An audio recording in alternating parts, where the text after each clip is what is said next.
वे दो ही अवतार हैं, एक तो है राम अवतार और एक है कृष्ण अवतार। जो मनुष्य के जीवन से ज्यादा कनेक्शन रखते हैं वे दो ही अवतार हैं, राम अवतार और एक कृष्ण अवतार। राम ने जो किया वो हमें करना चाहिए और कृष्ण ने जो कहा वो हमें करना चाहिए, क्योंकि राम और कृष्ण में कोई अंतर नहीं है। राम कृष्ण दो एक है, अंतर नहीं निमेष। इनके नयन गंभीर हैं, उनके चपल विशेष। राम कृष्ण दोनों एक ही हैं, अंतर कितना है कि राम जी के तो नयन गंभीर हैं, उनमें गंभीरता भरी हुई है, और मेरे ठाकुर जी तो नटखट हैं, इनके नयन तो चंचल हैं, चपलता भरी हुई है, इनके नयन तो एक जगह टिकते ही नहीं।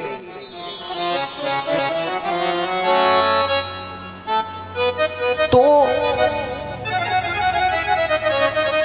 श्रीमद् भागवत महापुराण में संक्षिप्त में राम कथा आई है। संक्षिप्त में एक ही श्लोक में पूरी राम कथा आई है श्रीमद् भागवत महापुराण में, सिर्फ एक ही श्लोक में। और श्री कृष्ण कथा में प्रवेश करने से पूर्व राम कथा श्री वेद व्यास जी ने इसलिए लिखी क्योंकि राम की मर्यादाओं को समझकर, राम अवतार की मर्यादा का चश्मा लगाकर ही हम कृष्ण की लीलाओं में प्रवेश कर सकते हैं। बिना राम को समझे कृष्ण को समझना सहज नहीं है। हम कृष्ण को समझ ही नहीं सकते बिना राम को जाने, क्योंकि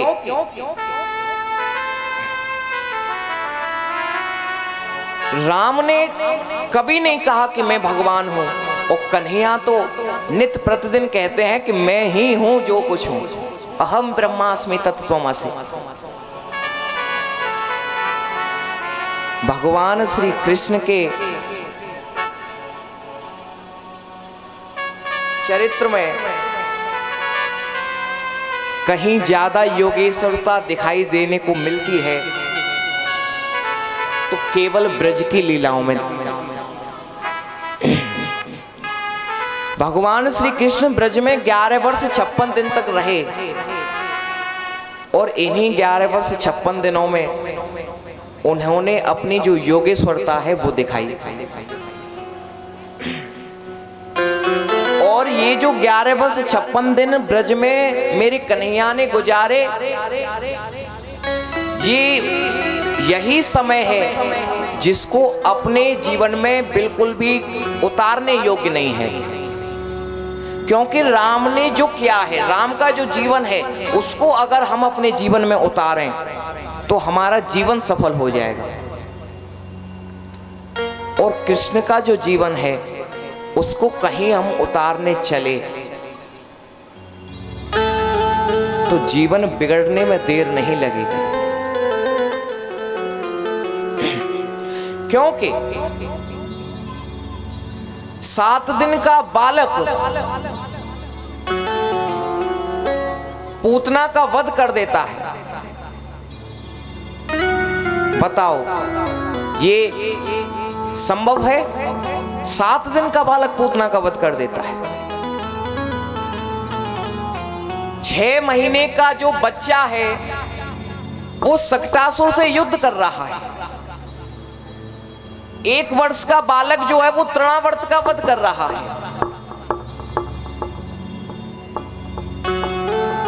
और 5 वर्ष के जब कन्हैया हो गए तो उन्होंने दावाग्नि को पी लिया। ऐसा संभव है? तो कृष्ण की लीलाओं को समझना तो इस बुद्धि का खेल नहीं है। हम क्या करते हैं कि भगवान में बुद्धि लगाते हैं, और आजकल वर्तमान में देखने को भी यही मिल रहा है, यही देखने को मिल रहा है वर्तमान में कि कहते हैं, गलत मार्ग पर चलते हैं और कहते हैं कि अरे कन्हैया ने भी तो किया था, अरे गोविंद ने भी तो किया था। अरे कृष्ण की लीलाओं को तुम समझ ही नहीं सकते। उसमें बुद्धि लगाओगे, कन्हैया की अगर लीलाओं में तुमने बुद्धि लगा दी तो तुम्हारी बुद्धि की जो नस है ना वो ढीली हो जाएंगी। कैसे? समझिए, ध्यान दीजिएगा। एक दूध का व्यापारी था, एक बहुत बड़ा दूध का व्यापारी था, और वो दूध बेचने को निकलता था।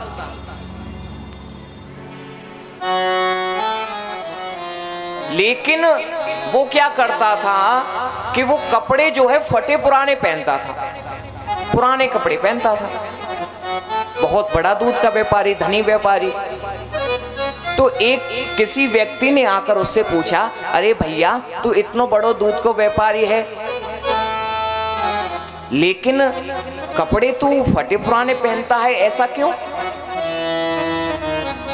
अरे तू तो इतना धनवान है कि नित नए कपड़े पहने, लेकिन ये तो तेरे वस्त्र जो हैं बहुत पुराने लग रहे हैं, ऐसा क्यों पहनता है? तो उस दूध के व्यापारी ने जवाब दिया, भैया देखो हमारे यहाँ ऐसी परंपरा है कि अपने बाप दादा के कुर्ता पजामा पहनो जायो करें। हमारे यहाँ ऐसी परंपरा है कि अपने बाप दादा के कुर्ता पजामा पहनो जायो करें।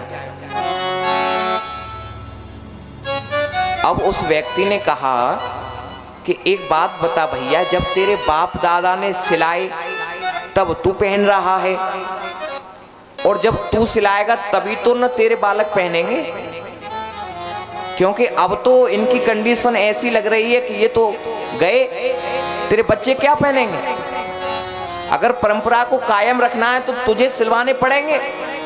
दूध के व्यापारी के बात समझ में आ गई। वो कहने लगा, अच्छा भैया क्या करूं? तो उसने कहा कि देख, तू कपड़े के व्यापारी के पास जा और वहां से 5 मीटर कपड़ा ले और अपना कुर्ता पजामा सिलने को डाल दे किसी दर्जी पर। दूध का व्यापारी गया कपड़े वाले व्यापारी के पास और कहा, भैया देखो हमें कुर्ता पजामा सिलवाना है, हमें 5 मीटर कपड़ा की आवश्यकता है, तुम हमें 5 मीटर कपड़ा दे दो। अब उस कपड़े के व्यापारी ने क्या किया कि एक फुटा निकाला 1 मीटर का, और उसने 5 बार ऐसे किया, 5 बार ऐसे करके नाप कर 5 मीटर कपड़ा दूध वाले व्यापारी को दे दिया।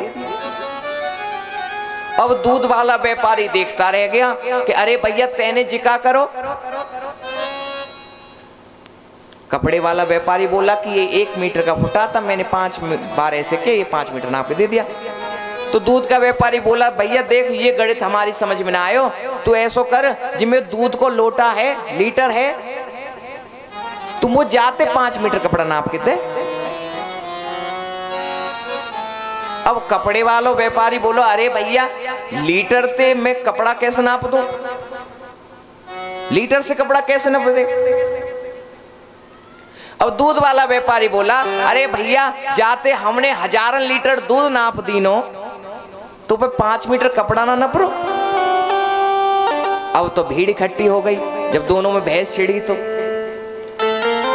भीड़ में से एक व्यक्ति ने पूछा, किस बात की लड़ाई है? कि देखो ऐसे ऐसे कह रहा है, लीटर से कपड़ा नापने को कह रहा है। तो एक व्यक्ति ने उस दूध वाले व्यापारी को समझाया, देख भैया बहस मत कर, ऐसो निर्धारित करोगे ओए कि जो ठोस चीज हैं वो मीटर से नापी जायो करें, और जो लिक्विड हैं, जो तरल पदार्थ हैं, वो लीटर से नापी जाई करें।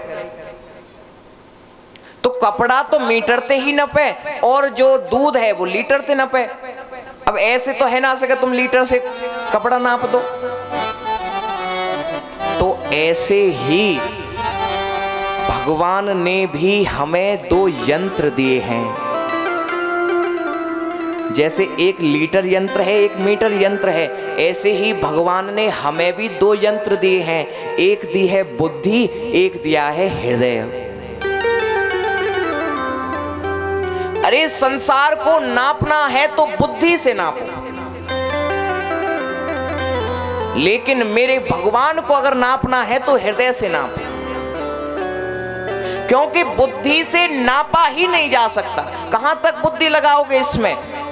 एक तरफ कुरुक्षेत्र में महाभारत के युद्ध में खड़े होकर गीता का ज्ञान दे रहे हैं अर्जुन को, और दूसरी तरफ जिस गीता के ज्ञान को सुनकर अच्छे अच्छे सन्यासी हो जाते हैं, अच्छे अच्छे विरक्त हो जाते हैं, और दूसरी तरफ उन्हीं मेरे कन्हैया के 16,108 पत्नियां।